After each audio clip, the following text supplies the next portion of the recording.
Hello friends, स्वागत है आपका अपने यूट्यूब चैनल मिशन रोजगार एकेडमी में। फ्रेंड्स, आज के इस वीडियो में हम लोग बात करेंगे अनुसूचित जनजाति की सूची में शामिल नए समुदाय को लेकर कुछ मुद्दे उठे हैं, उसकी हम चर्चा इस वीडियो में करेंगे। वीडियो स्टार्ट करने से पहले आपके लिए डेली की तरह ऊर्जावान थॉट्स जो आपको अंदर से मोटिवेट बनाए रखे। संकट के समय यदि आप धैर्य सब्र रखते हैं तो समझ जाना अपने सपने को पूरा करने की और जीवन की आधी लड़ाई आपने जीत ली है। सबसे बड़ा हथियार आपका है, औजार जो है वह है धैर्य सब्र। अगर आप परिश्रम कर रहे हैं, किसी एग्ज़ाम की प्रिपरेशन कर रहे हैं, कुछ पाना चाह रहे हैं लाइफ में, तो आप निरंतर प्रयास करते रहिए। आपको एक न एक दिन वो मिलेगा। मान लीजिए रास्ते में रुकावटें आ रही हैं, बाधाएँ आ रही हैं, आज नहीं कल उस पर आपको पहुंचना ही है, वह आपको अचीवमेंट प्राप्त करना ही है। चलिए इसी के साथ हम सेशन की स्टार्टिंग करते हैं। हमारा सेशन है अनुसूचित जनजाति की सूची में शामिल नए समुदाय चर्चा में क्यों है, इसकी हम बात करेंगे। हाल ही में केंद्र सरकार ने राज्यों में लंबे समय से लंबित मांगों को पूरा करते हुए छत्तीसगढ़, तमिलनाडु, कर्नाटक, हिमाचल प्रदेश और उत्तर प्रदेश में अनुसूचित जनजातियों शेड्यूल्ड ट्राइब्स की सूची में कुछ अन्य समुदायों को शामिल करने की मंजूरी दी है। किसी समुदाय को अनुसूचित जनजातियों की सूची में शामिल करने की प्रक्रिया क्या है, उसकी हम बात करते हैं यहाँ पे।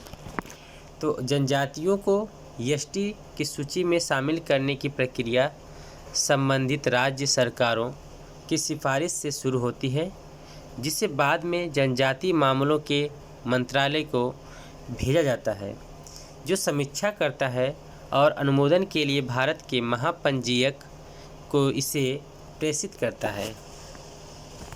इसके बाद अंतिम निर्णय के लिए कैबिनेट को सूची भेजे जाने से पहले राष्ट्रीय अनुसूचित जनजाति आयोग की मंजूरी मिलती है। इस पर अनुसूचित जनजाति की सूची में शामिल नए समुदाय कौन कौन से हैं, उनकी भी चर्चा कर लेते हैं। तो सबसे पहले हिमाचल प्रदेश की हट्टी जनजाति है। हट्टी जनजाति जो कि हिमाचल प्रदेश की है।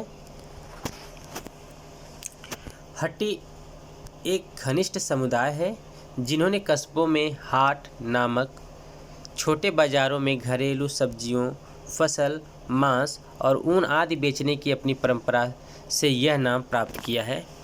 यह समुदाय वर्ष 1967 जब उत्तराखंड के जौनसार वाबर इलाके में रहने वाले लोगों को आदिवासी का दर्जा दिया गया, तब से इसकी मांग कर रहा है, जिसकी सीमा सिरमौर जिले से लगती है। वर्षों से विभिन्न महाकुंभलियों में पारित प्रस्तावों के कारण आदिवासी दर्जे की उनकी मांग को बल मिला है। दूसरी है जनजाति नारी कोरावन और कुरी विकरन जो कि तमिलनाडु में है, इसने भी मांग की है। तो नारी कुरवा और कुरविकार यह शिकार पकड़ने वाले और पक्षी खाने वाले जैसी खानाबदोश जनजातियां शिकार तथा संग्रहण करने के अपने पारंपरिक व्यवसायों पर गर्व करती हैं। जो नारी कोरावन और कुरी विकारन जनजाति है, यह शिकार पकड़ने तथा उनका संग्रहण में अपने व्यवसाय पर क्या करती है, गर्व करती है। नेक्स्ट जो अनुसूचित जनजाति है वह है छत्तीसगढ़ की बिंजिया। छत्तीसगढ़ की बिंजिया बिंजिया को झारखंड और उड़ीसा में अनुसूचित जनजाति के रूप में सूचीबद्ध किया गया था, लेकिन छत्तीसगढ़ में नहीं। बिंजिया अनुसूचित जनजाति को झारखंड और उड़ीसा में इसे अनुसूचित जनजाति के रूप में सूचीबद्ध किया गया था, लेकिन छत्तीसगढ़ में नहीं, इसलिए इसने छत्तीसगढ़ में भी मांग उठाई है। बिंजिया मांसाहारी है और कृषि उनकी अर्थव्यवस्था का मुख्य आधार है। वे गोमांस एवं सूअर का मांस नहीं खाते हैं, लेकिन हंडिया तथा चावल की बियर सहित मादक पेय का सेवन करते हैं। चूँकि उनमें से अधिकांश या तो भूमिहीन या सीमांत किसान हैं, वे पशुपालन, मौसमी वन संग्रह, कृषि, निर्माण औद्योगिक और खनन क्षेत्रों में मजदूरी करके अपनी आजीविका की पूर्ति करते हैं।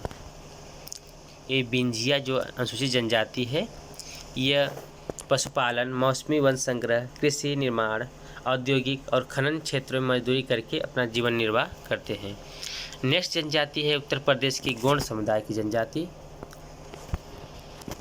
कैबिनेट ने उत्तर प्रदेश के 13 जिलों में रहने वाले गोंड समुदाय को अनुसूचित जनजाति सूची से अनुसूचित जनजाति सूची में लाने के प्रस्ताव को मंजूरी दी। इसमें गोंड समुदाय की 5 उपश्रेणियाँ हैं। कौन कौन सी उनको देखते हैं। इसमें धुरिया है, नायक है, ओझा है, पथरी है और राजगोंड है। तो यह गोंड समुदाय की 5 उपश्रेणियाँ हैं जिन्हें अनुसूचित जनजाति में शामिल करने का मंजूरी दी गई है। नेक्स्ट है कर्नाटक की बेट्टा कुरुबा अनुसूचित जनजाति। कर्नाटक के कट्टू कुरुबा के पर्याय के रूप में बेट्टा कुरुबा समुदाय को अनुसूचित जनजाति का दर्जा दिया गया। बेट्टा कुरुबा समुदाय पिछले 30 वर्षों से इस वर्ग में शामिल करने की मांग कर रहा है। आगे देखते हैं अनुसूचित जनजाति की सूची में इन वर्गों को शामिल करने के लाभ क्या क्या हैं, उनके बारे में बात करते हैं। यह कदम अनुसूचित जनजातियों की संशोधित सूची में नए सूचीबद्ध समुदायों के सदस्यों को सरकार की मौजूदा योजनाओं के तहत अनुसूचित जनजातियों के लिए लाभ प्राप्त करने में सक्षम बनाएगा। कुछ प्रमुख लाभों में पोस्ट मैट्रिक छात्रवृत्ति, विदेशी छात्रवृत्ति और राष्ट्रीय फेलोशिप, शिक्षा के अलावा राष्ट्रीय अनुसूचित जनजाति वित्त और विकास निगम से रियायती ऋण तथा छात्रों के लिए छात्रावास शामिल है। इसके अलावा वे सरकारी नीति के कुछ अनुसार सेवाओं में आरक्षण और शैक्षणिक संस्थानों में प्रवेश के लाभों के भी हकदार होंगे। तो जो उनको कुछ लाभ मिलने वाले हैं उनकी हमने चर्चा यहाँ पर की है। आगे देखते हैं भारत में अनुसूचित जनजातियों की स्थिति क्या है। परिचय। 1931 की जनगणना के अनुसार अनुसूचित जनजातियों को बहिष्कृत और आंशिक रूप से बहिष्कृत क्षेत्रों में रहने वाली पिछड़ी जनजाति कहा जाता है।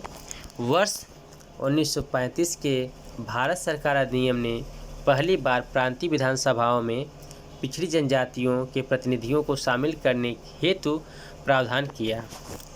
अनुसूचित जनजाति संविधान अनुसूचित जनजातियों की मान्यता के मानदंडों को परिभाषित नहीं करता है, इसलिए वर्ष 1931 की जनगणना में निहित परिभाषा का उपयोग स्वतंत्रता के बाद प्रारंभिक वर्षों में किया गया था। हालांकि संविधान का अनुच्छेद 366(25) केवल अनुसूचित जनजातियों को परिभाषित करने के लिए प्रक्रिया प्रदान करता है। अनुसूचित जनजातियों का अर्थ ऐसी जनजातियों या जनजाति समुदायों या जनजाति समुदायों के कुछ हिस्सों या समूहों से है जिन्हें संविधान के अनुच्छेद 342 के तहत अनुसूचित जनजाति माना जाता है।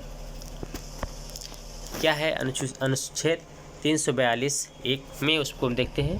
अनुच्छेद 342(1) राष्ट्रपति किसी भी राज्य या केंद्र शासित प्रदेश के संबंध में, जबकि राज्य के संदर्भ में राज्यपाल के परामर्श के बाद सार्वजनिक अधिसूचना द्वारा उस राज्य या संघ राज्य क्षेत्र के संबंध में जनजातियों या जनजाति समुदायों के हिस्से या जनजातियों या जनजाति समुदायों के भीतर के समूहों को अनुसूचित जनजाति के रूप में निर्दिष्ट कर सकता है।